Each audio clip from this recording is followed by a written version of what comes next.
Is Uber a buy or a sell? Let's get started with the model. This is a large cap company, 126 billion market cap. They're trading at $60 a share, and they have 2.1 billion shares outstanding. Uber is a ride-sharing company. It was founded in 2009, headquartered in San Francisco, California. Let's look at their financials. The way you value a company is you estimate the free cash flows into the future, and then you discount those numbers back to today's value. That's what we're doing in this video. And free cash flow is cash flow from operations minus capital expenditures. For a long time, they had negative free cash flow. It was finally positive in 2022, almost 400 million. Then it grew to 3.4 billion. Now it's 6 billion.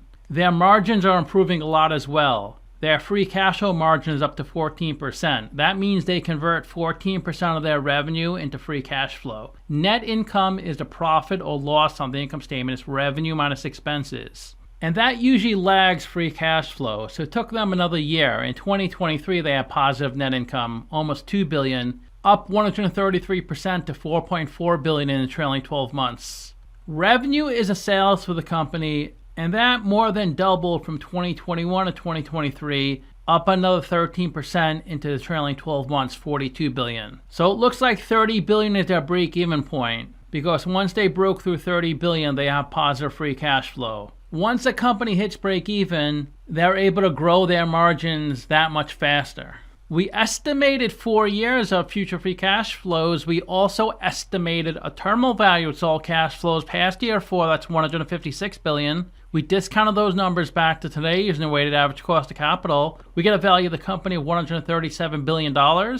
We divide that by 2.1 billion shares. And we get a calculated stock price of $65. They're trading at $60, so they're trading at an 8% discount. It's a buy according to the model. Do you think it's a buy or sell? Let me know in the comments. There are 101 companies in the same industry as Uber, and if they have a number in red, they're worse than the median. If they have a number in blue, they're better. They spent $250 million in CapEx. These are the investments in property, plant, and equipment. Their debt-to-equity ratio is higher than the median average. It's a 0.8. That means for every dollar of equity, 80 cents of debt. They don't pay a dividend. ADP offers the highest, 1.9%. They generate a lot of free cash flow, $6 billion, half of Salesforce. They rank second in market cap, far behind Salesforce, and they have really good price multiples. They have the best price to free cash flow on this list. They're trading at 21 times free cash flow. And the best price to sales on this list, trading at 3 times revenue. They generate a lot of revenue, 42 billion, the most on this list. And their stock price is 60, which is pretty close to their 52-week low, so it looks like a good time to buy the stock. I was bearish Uber for a long time, but I think I'm finally bullish. If you put $10,000 into this company when they started trading, you would have been up and down, but you finally be up again. You'd be at 16,500 today, a 9% annual return, which is a decent return. To summarize, I have them trading at an 8% discount. I give them a ranking of 7 out of 10. I think it's a really good time to buy the stock. I would definitely buy it short term, 8 out of 10. Long term, I think it's a good investment, so I give it 7 out of 10. I was never really into this stock because I think it's hard to scale. Because every single customer, you need a driver. For a normal technology company, one employee can handle hundreds of customers. But for this company, it's a 1-to-1 ratio.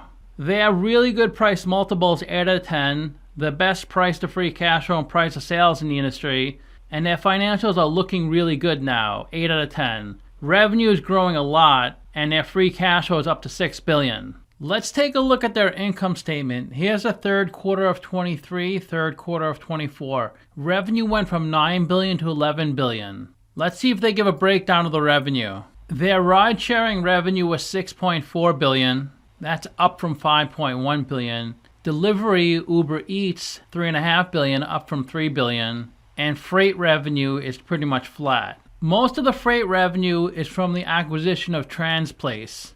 That's a logistics company, and that barely increased from last year. It's almost identical.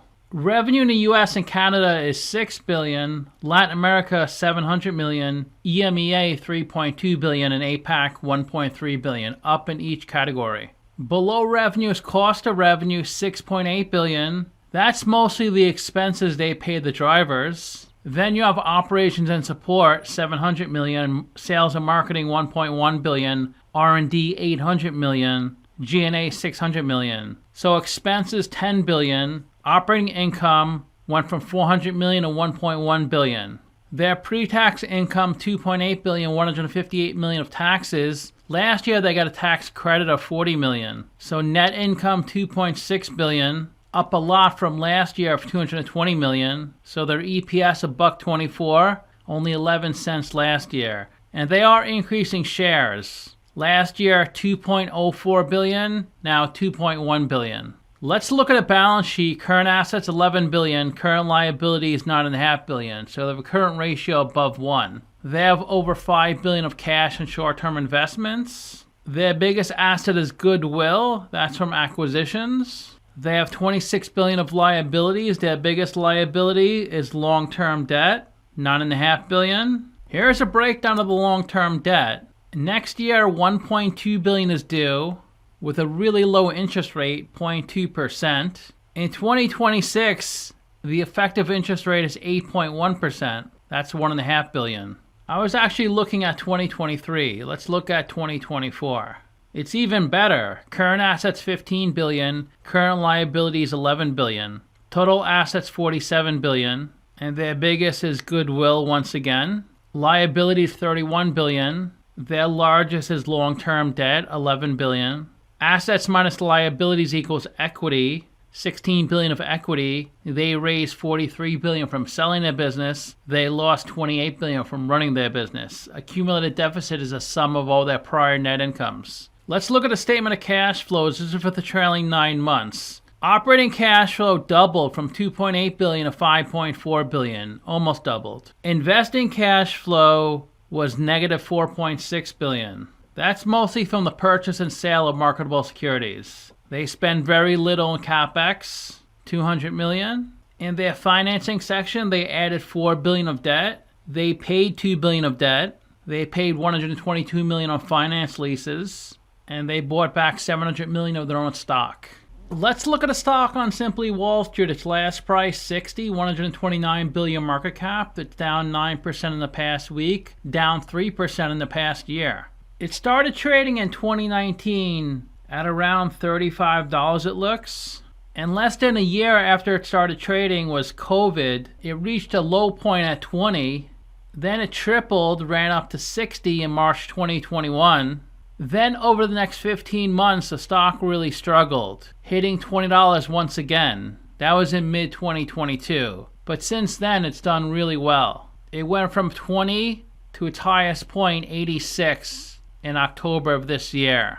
There was definitely a sell-off. It came down from 86 to 60. So this could be a great time to get in. Simply Wall Street's really bullish on this one. They're at 143. They say the stock is 58% undervalued. 50 analysts priced this stock at 90. They also say it's really undervalued. Back in 2016, their revenue was under $4 billion. It hit $11 billion in 2021. Since then, it's done really well. Now it's over $40 billion.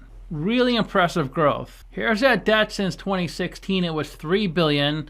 Now at its highest point, closing in on $12 billion. But their equity is usually higher than their debt. Now their equity is $16 billion. So 70% debt to equity ratio.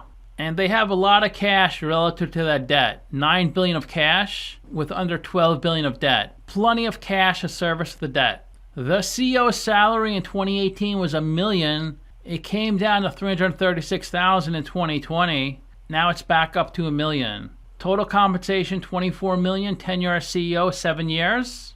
In the past year, only insider selling, no buying.